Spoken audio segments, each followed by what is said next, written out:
conversa com o Dr. Júlio Machado Vaz.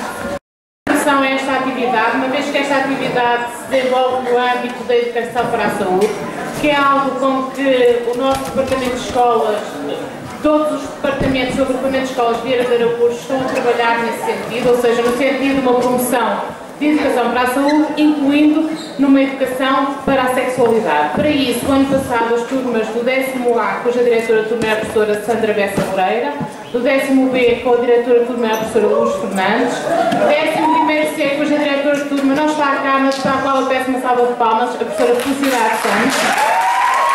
Resolveram convidar alguém que está aqui à minha esquerda, do professor Dr. Júlio Machado Vaz, e na qualidade de vieirense, uma costelinha vieirense também que tem, e de sexólogo, para estar presente nesta atividade. Esta atividade não se realizou o ano passado por motivos de agenda, vai-se desenrolar hoje, e então, para esta atividade e como suporte esta atividade, temos aqui uma caixa de questões que previamente foram recolhidas, que me fizeram chegar para hoje serem colocadas ao Dr. Júlio Machado Vaz, para o qual eu agradeço a sua presença aqui. Isto é uma daquelas letras contemporâneas. São 3 perguntas em uma. O que é que faz um sexólogo na sua prática diária? Trata somente de transtornos sexuais? O que precisamos para nos tornarmos em bons sexólogos? Ora bom, as primeiras 2, no fundo, é uma pergunta. Não, um sexólogo, mesmo sendo um sexólogo clínico, não trabalha apenas com as chamadas disfunções sexuais, ou seja, em tratamento de problemas sexuais. Com enorme frequência, nós lidamos, por exemplo, com problemas de casal, com questões psicológicas que não têm nada a ver com comportamento sexual propriamente dito, mas que o influenciam muito, vocês imaginarão. O que precisamos para se tornarmos bons sexólogos? Ora bem, a sexologia não é uma especialidade profissional, digamos assim. Vocês encontram, em sexologia, médicos, dentro da medicina encontram, por exemplo, urologistas, ginecologistas, psiquiatras como eu, variedíssimas especialidades, encontram também psicólogos, e depois, na sexologia não clínica, como é lógico, encontram desde sociólogos, antropólogos, técnicos superiores de serviço social, porque a sexologia é muito mais do que a sexologia clínica. Mas presumo que quem pôs esta questão estava-se a referir à sexologia clínica. Portanto, em Portugal, o que acontece é que um profissional de saúde licenciado, o que faz é candidatar-se aos cursos de formação da Sociedade Portuguesa de Sexologia Clínica, faz o curso, passa no exame, a partir daí é um sexólogo clínico. O que não é a mesma coisa de ser um bom sexólogo clínico.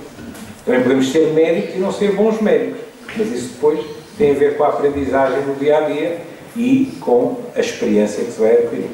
É muito. E querem curtir alternadamente? Pronto, ok. Que bonito.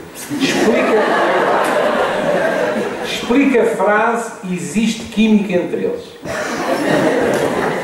É muito bonito, porque esta área ainda está mesmo no início em termos de investigação. Mas há colegas meus que dizem que vamos acabar por descobrir que há mesmo fundamentos bioquímicos para aquilo que se passa entre duas pessoas que dizem a frase. É evidente que eu, como psiquiatra, não acredito que algum dia se descubra que é só uma questão bioquímica. Nós somos muito mais do que as questões bioquímicas. Por exemplo, os outros animais, quando chega à altura das relações sexuais para a procriação, há os cheiros, há o instinto sexual que, no fundo, lhes diz, os impele para um companheiro ou uma companheira. Em nós as coisas são muitíssimo mais complexas.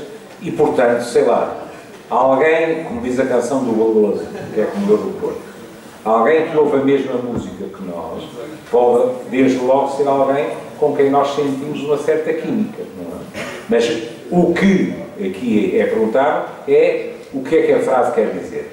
quer dizer que nós sentimos que há qualquer coisa entre nós e aquela pessoa que nos leva a pensar, será o tal, será a tal, não há nenhuma garantia.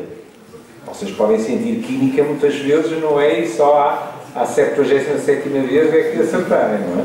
Mas é indiscutível que há pessoas, nós às vezes entramos numa sala, isto pode dar-se a diversos níveis. Pode ser uma questão visual, só, em que duas pessoas olham uma para a outra e são capazes de dizer, cada um aos seus amigos, desde o primeiro olhar eu senti que havia ali qualquer coisa, mas pode não ser uma questão visual. Às vezes há uma palavra, às vezes há uma maneira de mexer as mãos, às vezes vão arranjar com o cabelo. Existe sexo sem amor, portanto a primeira parte é uma afirmação. Mas existirá amor sem sexo? A resposta é sim. Há relações de amor que não têm uma componente sexual. Agora, aqui é preciso ter algum cuidado. A pergunta que aqui está diz sem sexo. E, portanto, eu estou a interpretá-la como sexo puro e duro. Sexualidade é diferente.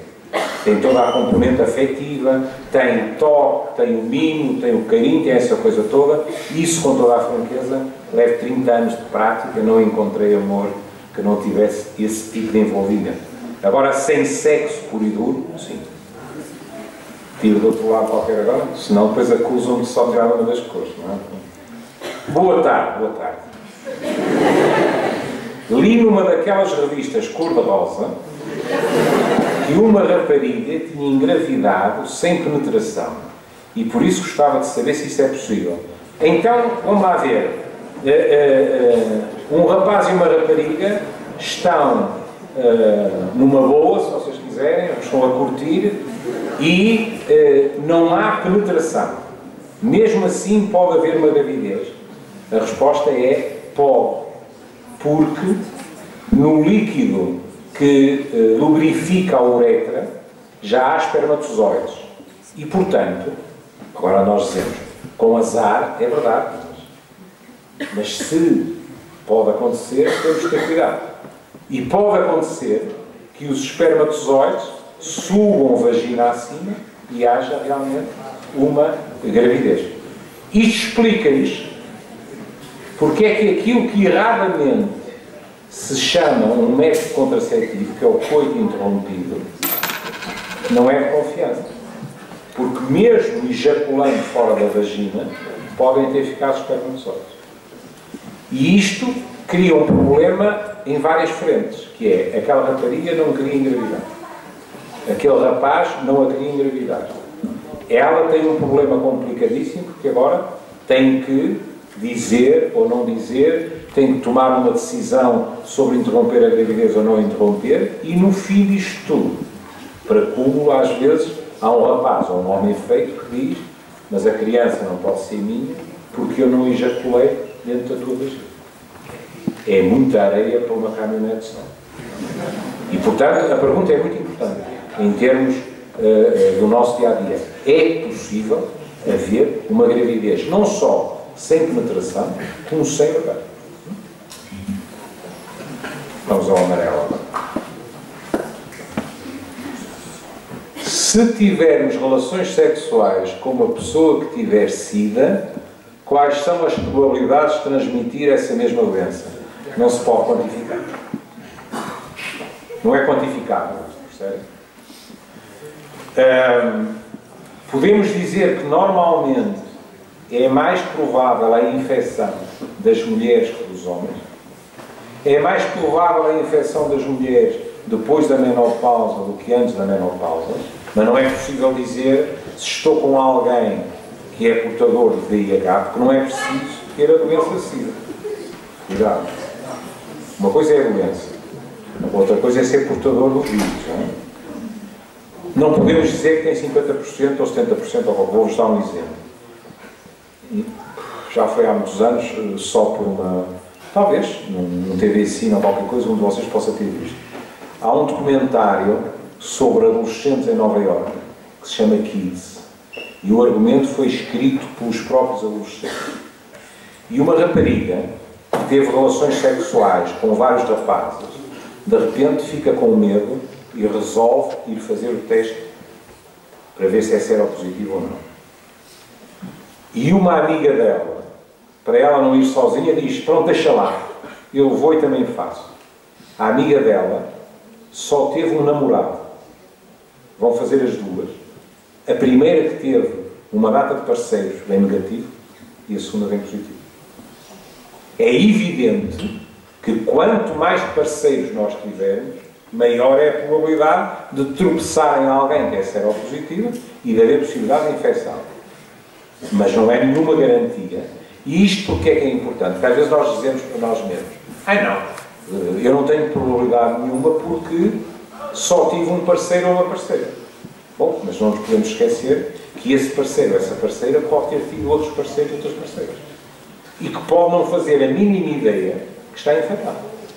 E, portanto, a probabilidade existe. Quantificá-la é impossível.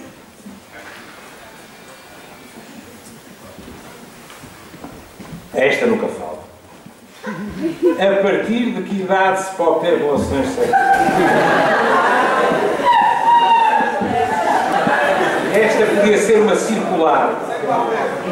Cada um pode tomar essa decisão, em termos fisiológicos. Agora, em geral,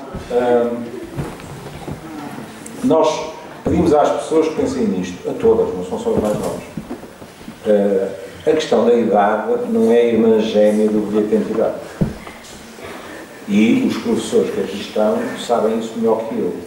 Nós podemos ter, suponhamos, uma turma em que toda a gente tem 15 anos, mas dentro daquela gente a gente tem um desenvolvimento psicológico de 17, 18 e outros que têm desenvolvimento psicológico de 13, 14 ou 12. E, portanto, normalmente o que os psis, os psicólogos, os psiquiatras dizem é duas coisas. Que é bom, porque há aqui uma questão que eu já devia ter explicado. Quando nós dizemos relações sexuais, nós estamos sempre a pensar no coito. O que na realidade é falso. Porque há muito mais atividades que são relações sexuais do que o coito. Mas em geral, quando a pessoa pergunta a alguém com que idade teve as suas primeiras relações sexuais, a pessoa que responde é a idade com que teve o primeiro coito. Não diz a idade em que deu o primeiro beijo na boca de 3 minutos seguidos até ficar sem ar. E, no entanto, isso é uma relação sexual.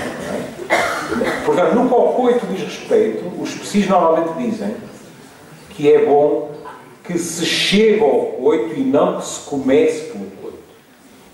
Que é bom que haja um progressivo conhecimento em termos de intimidade física e psicológica e que depois aconteça isso com alguém com quem nos sintamos confortáveis e numa altura em que nos sintamos confortáveis. Porquê? Porque muitas vezes nós fazemos uma determinada coisa sexualmente, nomeadamente o primeiro coito, porque, por exemplo, no nosso grupo toda a gente diz que já fez. Às vezes é mentira. Posso-vos garantir que no meu grupo da adolescência, no Majestic, 10 anos depois, com todos casados, chegámos à conclusão que todos nós tínhamos dito mentiras atrás de mentiras. Porquê? Porque os jovens machos de Majestic não queriam dar parte de fracos. Vou-vos dar um exemplo.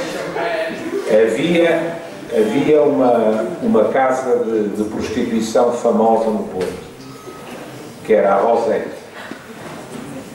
E então, eu lembro-me de ir para casa a pensar, isto não é lógico. Porque, por exemplo, à segunda-feira, quando a malta dizia o que tinha feito durante o fim de semana, muitos de nós diziam, depois no sábado fui à Rosette. E eu sabia que estava a mentir. Porque lá tem posto os pés. Mas acreditava piamente que todos os outros estavam a falar a verdade.